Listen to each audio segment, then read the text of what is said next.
Some tips on winter driving and some safety precautions that you should be aware of. This is good for a first-time Tesla owner, or if you're thinking about ordering a Tesla, let's get right into it. Well, it's a very mild 22 degrees in Pittsburgh, Pennsylvania, and don't get me wrong, we're in the winter season. So if you're watching this and you're thinking about getting a Tesla, maybe you're wondering how well does it do in the snow, especially if you get the rear wheel drive, which is what I have. It's a Model 3 rear wheel drive. Well, what are some precautions you can take to be a better driver in your Tesla during the winter, and how well does it work?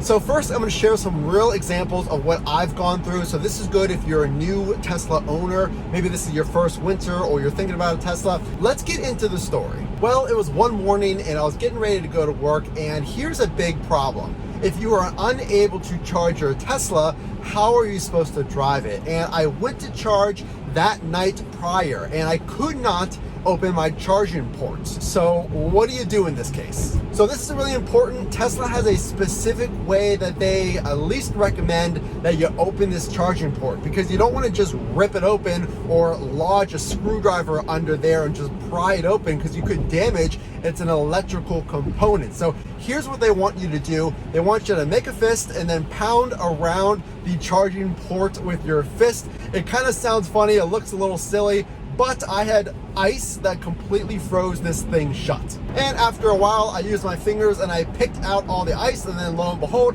it did open up. And not automatically, I almost had to push it in and then it recoiled and opened back up. But how well does the car drive innately on its own? So now you know how to charge it. Now you're in the car. How well does it do in the winter? So I want to add this very important function to your Tesla. This is very important. There's a lot more details in this screen than what I'm going to cover in this video. But real quick, you go into your screen right here, the main functions, you click on service, and then you click on owner's manual. And under owner's manual, once that loads, you're going to go into driving, and that's going to open up the whole setting. So here's the owner's manual up top. You click on driving, you scroll to the bottom, and that's where the cold weather best practices are. So let's go over some of what exactly those cold weather best practices are straight from Tesla. So we got our first snow here last week and it was 15 degrees. So that stuff just turned into a sheet of ice.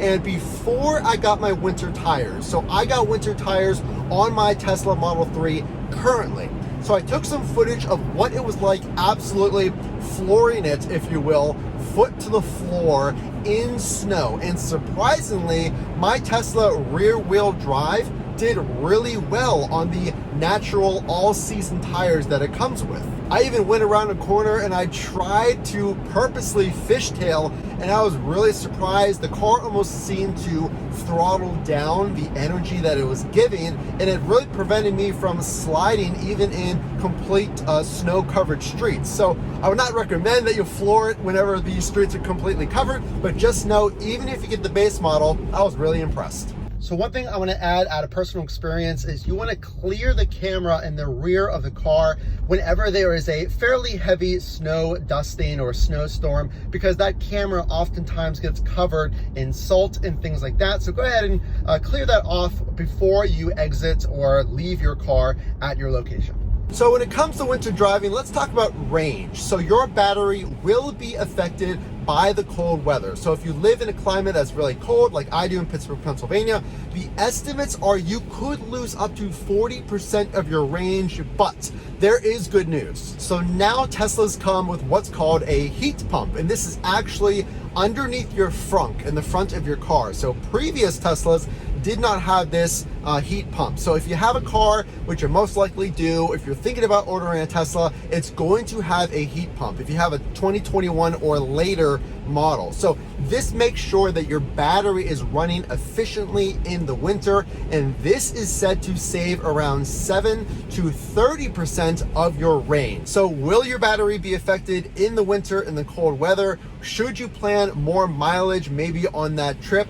Yes, but because of new technology, Tesla has thought about this, and you should be okay. And remember, on those long road trips, you should not be stranded, because Tesla recommends exactly where to stop for those superchargers so you don't run out of energy. So let's share with you some things I had to go through to even get into my Tesla. We talked about the charging port freezing shut. Well, what if you can't get the door handle open? Now, there's a lot of problems with any car when it gets down to a certain temperature with windows freezing and things like that.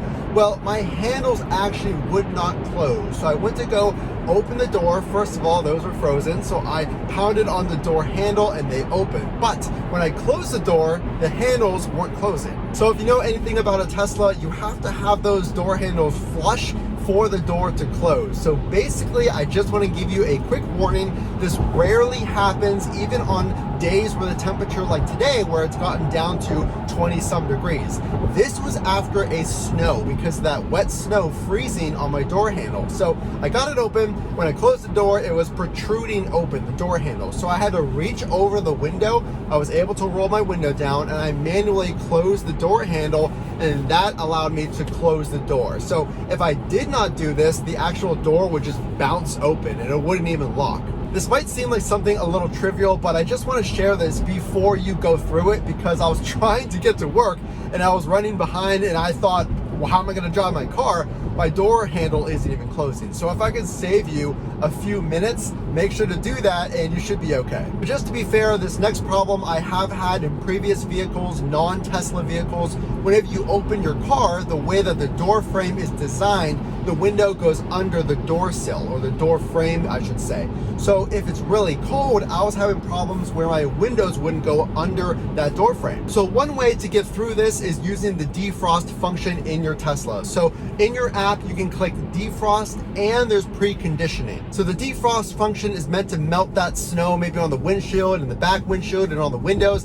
And then the cabin feature, or that preconditioning, if you will, is really to heat the entire interior to a certain desired temperature. Just so you know, whenever I use the defrost function, I was looking out my window, it probably took 5 minutes for all of that snow to essentially melt off the windshield and the windows.